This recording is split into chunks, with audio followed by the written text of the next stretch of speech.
Giant insects, tiny mammoths, and whales that used to be small.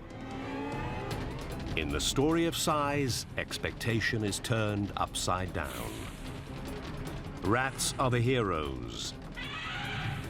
Ants are the kings. People are getting bigger all the time. People will probably be 7 or maybe even 8 feet tall. On Evolve, size matters.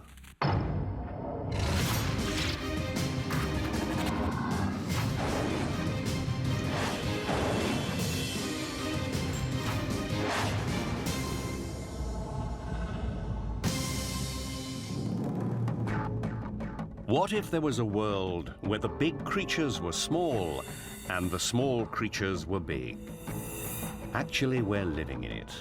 The sizes of different animals seem to be fixed, but in the long view of evolutionary time, they are constantly changing and full of surprises. The biggest land animal in the world today is the African savanna elephant. The largest was 13 feet tall to the shoulder and 24,000 pounds. Far smaller, of course, are the tiny ants that scamper underfoot. They weigh 1,000th of an ounce. So elephants as a group outweigh ants? No, they don't. Biomass is the sum total of the weight of a group of animals or plants. What's amazing is that the biomass of ants makes up 20% of the biomass of all other animals on the land, even though each individual ant is tiny.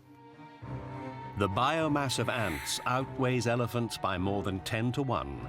Elephants, 3 million tons, ants, 33 million tons.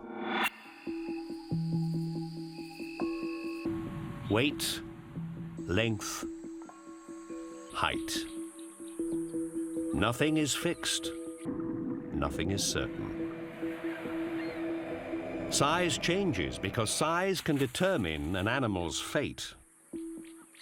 Fundamentally, for animals, size matters. It makes a difference to every interaction you have with other organisms, and it makes a difference to the way you live in your environment. It affects how much you need to feed, it affects what you can feed on, and it affects what's going to feed on you. Everything depends on size. The story of size is a series of outlandish science fiction tales. Bugs as big as birds, relatives of elephants as small as ponies. The only difference is these stories are scientific fact. I would love to have a house mammoth. Pygmy mammoths were relatives of elephants. They evolved on the Channel Islands off the coast of California. In 1994, the paleontologist Larry Agenbrod was the first to identify these fully grown, tiny mammoths.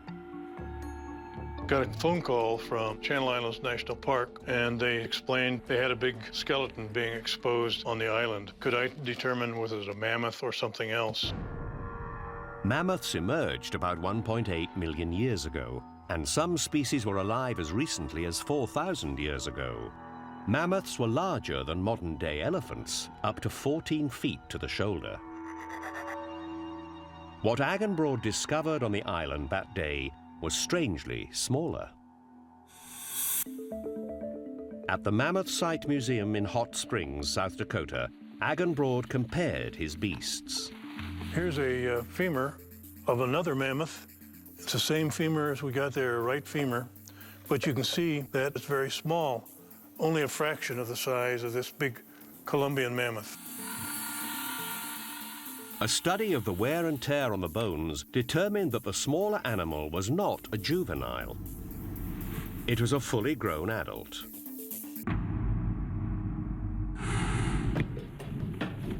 Years of digging since that first find have revealed that an entire community of pygmy mammoths evolved on the island. On the island, I'm finding the average size about 5.5 feet. These mammoths were 1/10 of the weight and half the height of their cousins on the mainland. They lived on the island as recently as 20,000 years ago. Why did they evolve to be so small? Agenbrod knew that the environment played a crucial role, and that strange things happen to an animal's size on islands. On the Galapagos Islands in the Pacific Ocean, tortoises can balloon up to 700 pounds, 3.5 times continental size. Indonesia's Komodo Island is home to the world's largest lizard, the 10-foot Komodo dragon.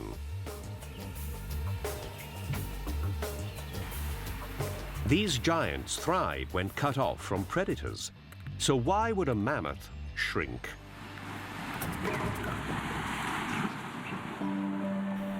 Agenbrod looked at the history of the island for clues. He discovered that over time, sea levels rose. And what was once one large island with a broad coastline became 3 smaller islands of steep and craggy peaks. To survive, the huge mammoths would have had to find grass to eat higher and higher up on the steep slopes of the island's interior. And for that task, being big was a distinct disadvantage. Like a poorly designed SUV, their center of gravity was too high. I put these specimens on slopes and find that the continental mammoth could only handle about 20 to 25 degrees, whereas the pygmy mammoth was comfortable with up to 35-degree slope. Over many years, the big mammoths died out. The smaller ones survived and mated. They bred generations that became still smaller until the pygmy was all that was left. In evolutionary terms, we're looking at adaptation. So the island selects for a smaller animal capable of getting to upland pastures. Like all animals on Earth, the size of pygmy mammoths was determined by a complex cocktail of factors. On this island, food supply and the lay of the land were enough to shrink them to 1/10 of their original mass. They were able to adapt and survive until humans arrived on the scene. So I think these little beasts saw the first people arrive on the island, and the first people that arrived on the island saw a meat source that was manageable. I kind of regret the fact that we didn't have an island where nobody ever got to. They were still on Wrangel Island 3,700 years ago. That's when the Egyptians were piling rocks to make pyramids. Agenbrod hopes that although humans were a major factor in the demise of the mammoths, humans might one day engineer their return. I'm for cloning if we can bring back a mammoth. I see no reason not to bring them back if we have the skill and the technology to do so.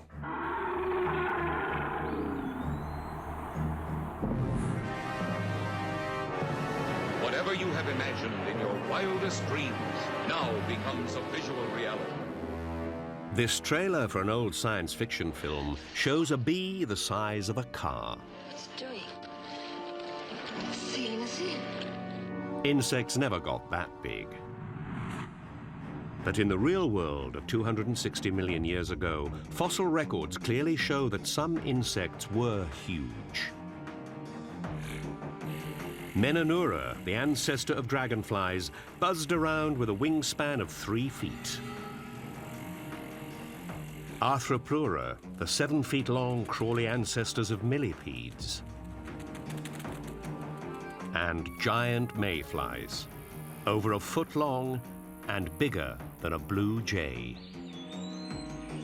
The insects of this time grew to be so large because of an excess of oxygen in the atmosphere. Now, in a lab in Arizona, the paleontologist John Vandenbrooks is working to see if he can make bugs big again.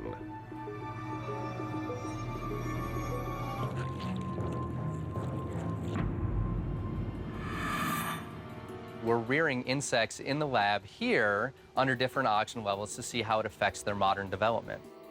The largest bug in the world is the South American Titanus beetle. It can grow up to 6.5 inches long. Why can't it grow any bigger? Today's oxygen level is approximately 21%, and contrary to the popular view, oxygen actually varied greatly from that value through geologic time. Oxygen was at its highest recorded levels when insects were giants. Could this be why they grew then and not now? This video X-ray shows a beetle breathing, not like humans through a closed system with lungs and a bloodstream carrying oxygen, but through a series of tubes like an open air duct system, bringing in air directly from the outside world through the insect's hard and inflexible shell. These straw-like tubes are called trachea, and they are what keep today's bugs from getting too big. With increased body size, the amount of that internal body that's taken up with trachea, or the respiratory structures in insects, increases. As the bugs get larger, the bigger air tubes squeeze out the muscles. A maximum size is quickly reached because a bug without leg muscles can't move, and it gets eaten. Vandenbroek's bugs were fed on oxygen levels that were increased from today's 21% of the atmosphere to the same 30% oxygen mix that existed at the time of the giant insects. The result was 25 to 30% larger bugs. Because the trachea can draw enough fuel staying just the size they are. With enough generations, who knows how large these oxygen-fed bugs might grow? What if oxygen levels rose again? Could the trailer for that old science fiction film be a prediction of our own future? The answer is probably not. With higher oxygen levels, an insect may be able to achieve a much larger body size, but just because it can doesn't mean that they always will. It's these other factors, such as predation and nutritional availability, that will also work in combination with the environmental factors to really establish what body size that a group of insects or an individual insect will actually grow to. Oxygen supply is just one of dozens of factors that influence how big an animal can get. Some of these factors, like gravity, we've known about for a long time. Others remain a mystery, like how the blue whale grew to become the largest creature that has ever lived. The jaws of this animal alone could swallow a small compact car. These two scientists think they might have finally uncovered the answer to the mystery of the blue whale. See how much the muscles actually. I've never seen anything like this before. Yeah, this is unprecedented.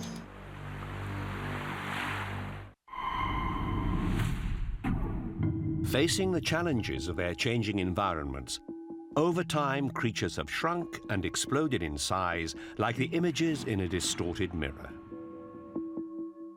But there is at least one life form that has maintained the same size for 3.8 billion years. Bacteria started small and have remained that way ever since. And there's a tendency to think that bigger is better, but really being small is a pretty good trick. For bacteria, it has been an almost unrivaled story of evolutionary success.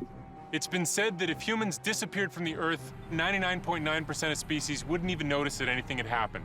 But if the bacteria disappeared from the Earth, humans would be dead in a matter of hours. But it seems that getting bigger is a more dominant trend. About 1.8 billion years ago, some single-celled creatures either split on their own or joined with others to form the first multicellular organisms. They were the giants of their day, and they started a trend towards larger forms, one that would continue through time. Given a favorable set of circumstances, life tends to size up. One reason that animals might get bigger through evolutionary time, if you have animals within a species competing with one another, and the big ones are always winning and the small ones are always losing, the big ones have more babies and the small ones have fewer babies, and therefore, over time, you would see a progression from smaller animals to bigger animals, which is exactly what we see for a lot of different groups. The ocean offers improved chances for some animals to grow bigger because the buoyancy of water takes away some of the strain of gravity.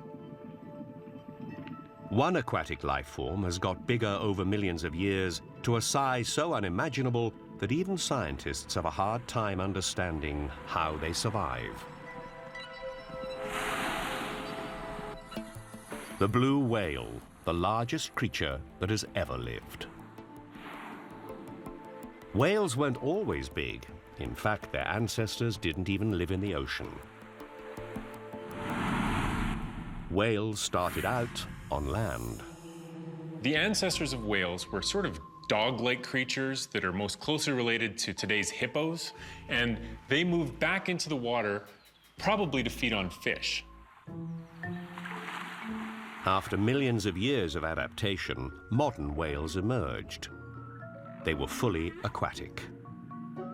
Their size was about the same as today's dolphins until they suddenly experienced a mysterious growth spurt. About 5 or 7 million years ago, whales became huge. They became supersized. We don't really know why that happened. It's very much a mystery. The mystery of why whales became so big is just one of many that has baffled the scientific community. No one has ever understood how these massive beasts, 90% as heavy as the Statue of Liberty and nearly as tall, could survive on a diet that mainly consists of one of the smallest foods in the ocean. Some of the larger species of whale tend to specialize on what we call krill, which are small crustaceans that occur all throughout the water column. Jeremy Goldbogen and Nick Pineson, biologists working at the University of British Columbia in Vancouver, believe that they have uncovered the whale's secrets. How they feed and how they grew. They started with a scientific certainty. Whales have to eat. Large body size means that you have enormous resource requirements. It's just a basic law of physics. You have such a large body mass, you have to eat a lot of food just to sustain that body mass.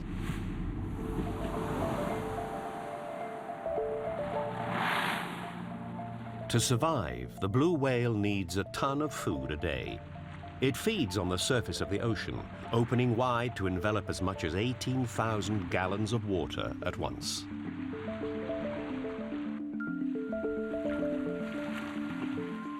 The whale then expels the water back into the sea while keeping the krill in its mouth.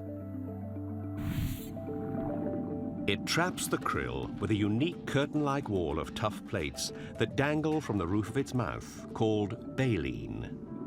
Over evolutionary time, they've lost their teeth, and baleen simply hangs down. It's a simple sieve mechanism that will filter out prey from water.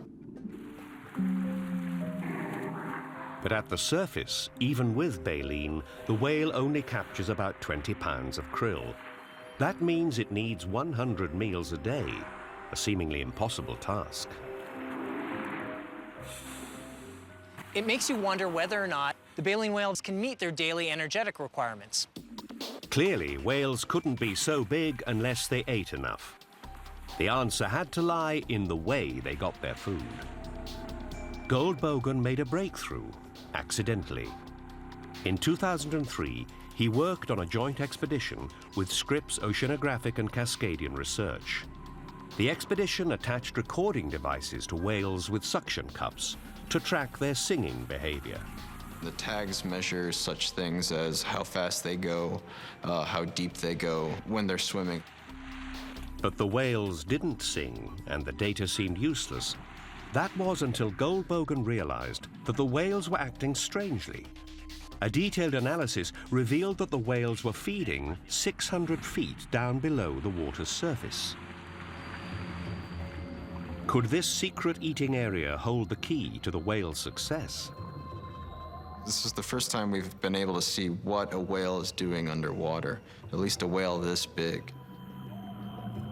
Using the data, the team constructed the first detailed explanation of the whale's deep dive feeding. The whale turns head down and powerfully beats its tail a few times to gain momentum. After the first 40 feet of descent, the whale's lungs collapse from increased water pressure and it drops like a lead weight. When it sights a dense mass of krill, it suddenly opens its mouth nearly 90 degrees wide. The whale quickly shuts its mouth, and for 30 seconds it squeezes out the water, trapping the krill behind the baleen filter. An adult fin whale can execute a lunge in about 6 seconds. It takes 3 seconds to lower the jaws and 3 seconds to close the jaws. The jaw snap is one half of the technique.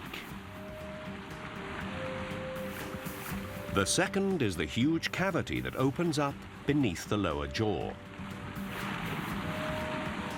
So this would be similar to what we have right here under our chin. So their tissue runs from the chin all the way to the belly button. The research shows that each deep dive averages 4 lunges and lasts about 7 minutes before the whales have to come up for air. In the Southern Ocean alone, krill constitutes 500 million tons of biomass, twice that of humans, and krill appear in oceans all over the world.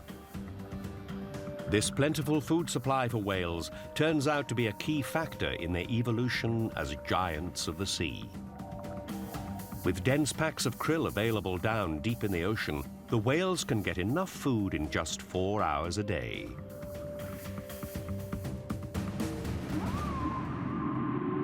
Leaving plenty of time for singing. The team believe that the development of baleen and lunge feeding might finally account for the whale's mysterious and rapid evolution to supersize 5 to 7 million years ago. One reason that whales can grow so large is that water helps to counteract the effects of gravity. But sauropods, the largest creatures ever to live on land, had no such advantages. Yet they managed to grow nearly as big. How did they do it? Sauropods had necks that were completely out of bounds of human experience.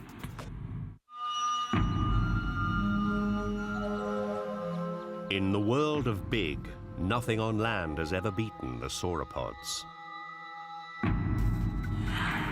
A plant-eating subgroup of dinosaurs, sauropods existed 200 million years ago. They grew up to 130 feet long, nearly the length of the White House. They set all the records for land animal size and were even too big for T-Rex to attack. We don't find very much evidence of big sauropods being attacked by big predatory dinosaurs, things like Tyrannosaurus rex. Be up to 30 or 40 feet long and maybe 7 tons. These are fearsome animals, but they're just no match for a full-grown sauropod. These beasts were so much bigger than anything else that had ever lived on land that scientists knew that a unique combination of factors must have produced them. What were the secrets of the sauropod's success?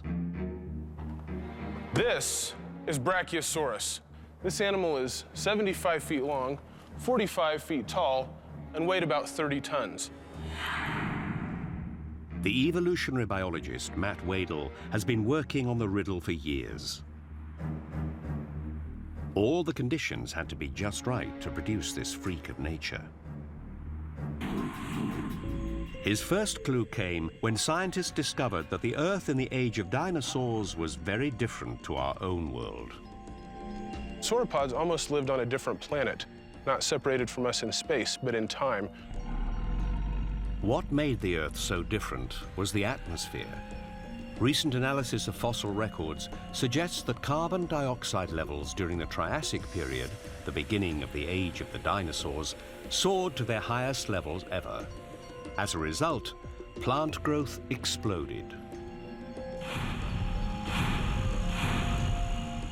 When we grow plants today, under those conditions, they grow to almost double the size. More carbon dioxide-breathing plants meant more food for plant eaters, and the sauropods ate more than any other vegetarians ever. For the very largest sauropods, the daily requirement for food was probably on the order of a ton of vegetation every day. Their heads are just biting machines. Not only did they not chew their food, they couldn't chew their food because their teeth didn't meet up the way ours do. They could just shovel it in and keep getting bigger. It required relatively little energy for the sauropods to eat, and this is one reason why plant eaters have the potential to get bigger than meat eaters. But as they evolved through millions of years, their growing size meant that they needed gigantic muscles to move their increasingly heavy bones, including the seemingly impossible sauropod neck. Some of these necks were 40 or maybe even 50 feet long. Now, how does an animal hold up and support and move around a neck that's so long? Today, the giraffe boasts the largest neck at 7.5 feet. Giraffe bones are heavy and restrict movement, although in comparison, sauropod bones dwarf them. All right, that looks great. This is a neck vertebra of Supersaurus. This is the largest vertebra that we have ever found on Earth. It's 4.5 feet long. Now let's see how that compares to a vertebra from the neck of giraffe. This is one of 7 vertebrae from the neck of a giraffe. This is one of 15 from the neck of Supersaurus. If the sauropod neck bones were as dense as a giraffe's, then the 15 vertebrae strand of Supersaurus would have weighed more than 10,000 pounds. How could the Supersaurus lift such massive bones with neck muscles that were so relatively slender? Because the bones have turned to fossilized rock, their weight in life is unknown. But Wadel learned that Brooks Britt, a graduate student at Brigham Young University in Utah, had been using scanning technology on dinosaur bones. From Diplodocus. Britt suggested that Wadel scan neck bones to see if subtle differences in the fossilized rock could reveal the bone's original structure. Nobody's probably scanned a Diplodocus vertebra that's in this good a shape. The CAT scan provided the first ever look at the interior of this 145 million year old Diplodocus neck bone. The different densities of rock within the bone were invisible to the naked eye. But the scanner clearly revealed that the bones in life were feather-light. There's cavities all through this. Like car tires, the bones were pneumatic. They were 60 to 70% filled with air. Wadel suspects that bones were not only light and easy to lift, but they also helped to get oxygen directly to the muscles, fed by a system of air sacs throughout the neck, similar to birds today. Sauropods were probably about 10% lighter than they would have been otherwise. Now, those effects ripple through the entire biology of the animal. You don't need as much oxygen. You can grow faster because you don't have to put on as much mass. Just because they were hollow didn't mean the neck bones weren't strong. Air-filled cavity design is widespread in engineering, from trainers to the strong neck-like framework of a construction crane arm. The material that's get replaced is not serving any structural purpose. Bighorn sheep are butting heads at very high velocities, very huge forces involved. Their horns are pneumatic, so pneumatic doesn't mean weak.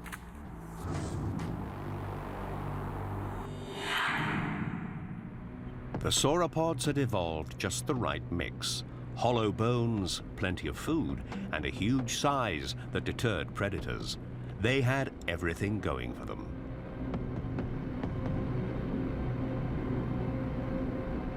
You've got dinosaurs all over the place. You have big ones, you have small ones, some of them eat meat, some of them eat plants, and everything's going just fine because they're well adapted to their environments. But then all of a sudden the rules change. 65 million years ago, striking with the energy of 100 million tons of dynamite, an asteroid brought the reign of the dinosaurs to a sudden, shocking end. The heat pulse from the blast circled the globe and raised the temperature to 1,300 degrees Fahrenheit. Within hours, it killed the biggest dinosaurs and much more. The world was an oven set on high. The abundant vegetation was gone. All of the big animals on Earth were at a huge disadvantage because they were big. Because they needed so much food and there was so little food around, they couldn't survive. Mammals, on the other hand, found themselves at a huge advantage because they were so small. Every species over 20 pounds, 70% of all life on Earth, became extinct. The conditions for life on Earth were radically reset. Suddenly, tiny, warm-blooded mammals, the ancestors of rodents, found their time had come. Today, rodents are found on every continent except Antarctica. There are over 2,000 species and billions of individuals. And their descendants, every mammal on Earth, including us, would evolve to fill every size niche on the planet.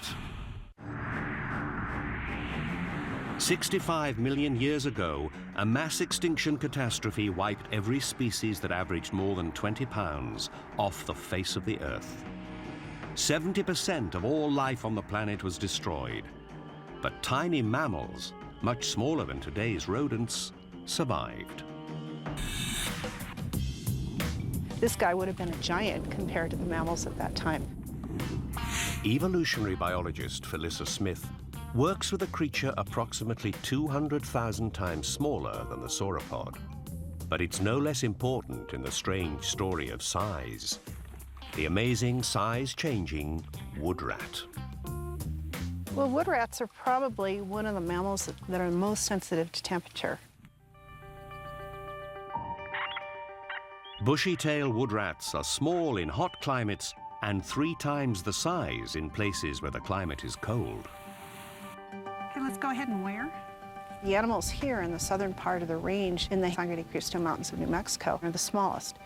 If you go up to the northern part of the range in Canada, 204, you'll find animals that are about 3 times the size. Wood rats even live in one of the hottest spots on Earth, Death Valley. These animals offer a clue as to how those earliest mammals survived when almost everything else died in the wake of the asteroid. In Death Valley, for roughly 3 months, it's above lethal every single day. So how are the animals able to get around the fact? Well, for one thing, they're nocturnal, but that doesn't help much when nighttime temperatures are still 118. It's still above lethal. Smith made repeated ventures into the blistering heat of Death Valley and uncovered the wood rat's survival secret. The animals build these enormous dens, and we found to our surprise, by burrowing deep enough in the ground, some of these animals were able to get to a place within their den where the temperatures were 36 degrees Fahrenheit, cooler than the outside temperatures, which is an enormous amount. It gives them an edge where they can actually survive. For the wood rats in Death Valley and those first mammals, being small was an advantage. They were able to hide and manage to survive on little until food sources returned and life on Earth could rebuild itself. Mammals radiated out into thousands of species, from leopards to rabbits to people, and 3/4 of those species have grown larger over time. A lot of groups, when you look at the sequence of fossils over time, you see that within a species, animals are getting progressively bigger. It's not true for all groups, but it's true for quite a few of them. For example, horses in North America have a beautiful fossil record documenting ever-increasing body size over tens of millions of years. In an evolutionary sense, there's always selection for larger size. You're better at getting mates, you're better at fighting with other individuals. If you're a carnivore, you're better at stealing carcasses from other species. There are lots of reasons to get big. Blair von Valkenburg teaches ecology and evolutionary biology at UCLA. An expert on wolves, past and present, Valkenburg argues that with size comes risk. As meat-eating mammals grow larger, they reach a tipping point. It's really interesting. Mammalian carnivores fall into two groups, basically divided by body size. Everything that's less than 44 pounds and pretty much everything that is above 44 pounds. Above 44 pounds, and a meat-eating mammal has to change its diet to eat much bigger prey. Otherwise, it has to hunt too frequently. Imagine a day in the life of a wolf. And the wolf says, I'm going to eat mice today. So he goes out and he hunts, catches a mouse. Yum, that's good, but I'm still hungry. So let's get another mouse. Still hungry, another mouse, and another mouse, and another mouse. Every mouse he catches, he's expending that energy that he gained catching that next mouse. So he can hunt all day and never get full, never be satiated. The balance between size, food, and the energy required to get it means that no land mammal carnivore could ever be bigger than 2,400 pounds. This is about 700 pounds heavier than the heaviest polar bear. Animals can't get infinitely big. There are all kinds of factors that come into play. Animals have to be able to get enough oxygen to their tissues to keep their tissues alive. If you're really big, that's not very easy to do. Animals have to be able to find enough food to feed themselves. If you're infinitely big, there's just not enough food in the environment. Also, most animals have to move around on the ground and support their body weight. And if you're too big, that just can't be done. The dire wolf evolved around 9 million years ago and grew to 150 pounds. Twice the size of today's grey wolf, which made it an evolutionary success for a time. But the dire wolf could not adapt when the change in climate killed off some of its prey. After 100,000 years of coexistence with the grey wolf, the bigger eater of the two, the dire wolf became extinct 10,000 years ago. Of course, meat-eating dinosaurs got much bigger, but even an energy-efficient reptile like T-Rex was not immune to the constraints of size. Tyrannosaurus rex was probably limited in how big it could get because it relied on meat. And there are studies that suggest that Tyrannosaurus rex was as big as a carnivore can get. Sometimes you can't just keep on getting bigger. What about human beings? Are we evolving bigger and taller all the time? Are we therefore at risk of extinction? There's no question that over the last 100 years, people have been getting taller, especially in North America. If you go to an old colonial home, the doors are shorter, you feel like a giant walking around in there. But is that a result of evolutionary change, or is that just a result of differences in nutrition? That's something we don't exactly know. Across the globe, over the last 150 years, human height has increased in the developed world, from an average of 5'3" to 5'8" for men, and for women about 5 inches shorter. What accounts for this growth spurt? Better nutrition or an evolutionary trend brought about by mate-choosing behavior that Charles Darwin called sexual selection? Or, to put it in the terms of the mating game, women like tall men. In general, I prefer taller men. If he has a larger and stronger physical appearance, it just looks better. I like them to be bigger than me to feel more protected. It's just more attractive. Something kicks in.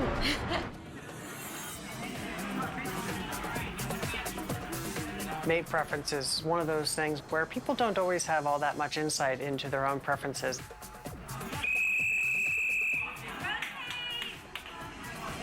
The evolutionary psychologist Robert Kurzban studies human mate preferences. He has gathered data in the controlled conditions created by a speed date. You just have 30 minutes. And of course, this makes it an interaction where first impressions make a big difference because there aren't second impressions. What counts? Sparkling conversation? As far as we can tell, the conversation doesn't matter at all. It doesn't matter what they're saying. It doesn't matter. What they're choosing on are these physical features, how skinny you are, how tall you are. In choices influenced by deep evolutionary drives that are millions of years old, men desire women with low body mass index, the thin ones, and women desire tall men. Just like in the non-human animal world, when people are looking for a short-term mate, people look for those things that correlate with good DNA. What we found was that the taller a man was, the more likely he was to get selected by women. A recent study of a class that graduated from West Point showed that the taller the man was, the more children he had. This was mainly due to marrying for a second time later in life. All across the globe, the story seems to be the same. Everywhere in the world where there are people who arrange marriages, one of the criteria that's always given is that the husband should be taller than the wife. Taller individuals might be sexier in that sense.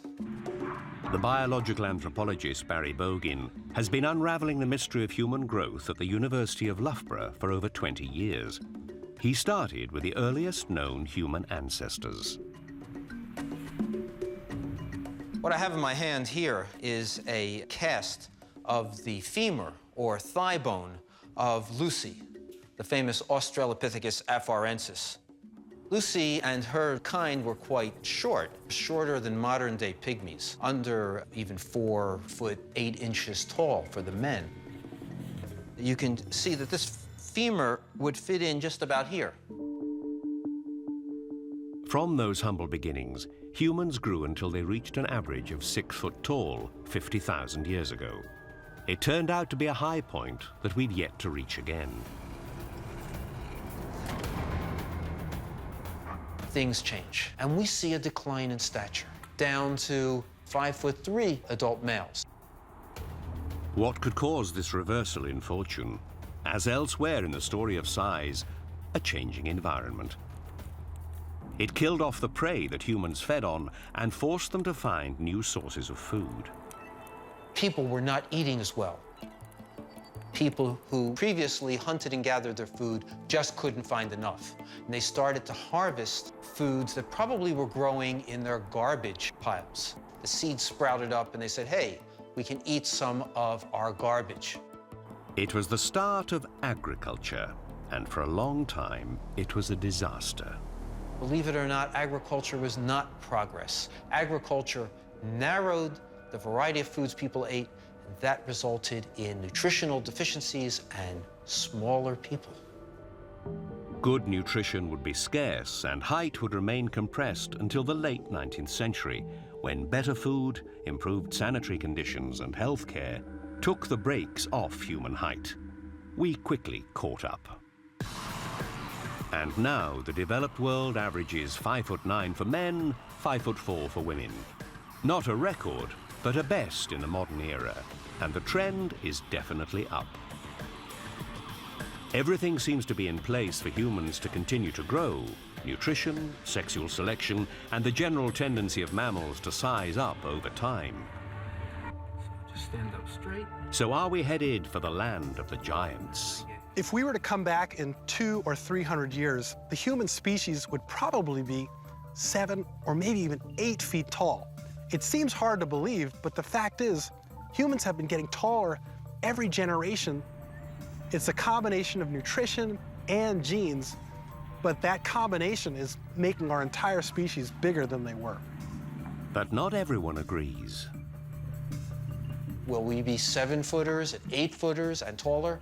I don't think so. There is a cap on healthy human height.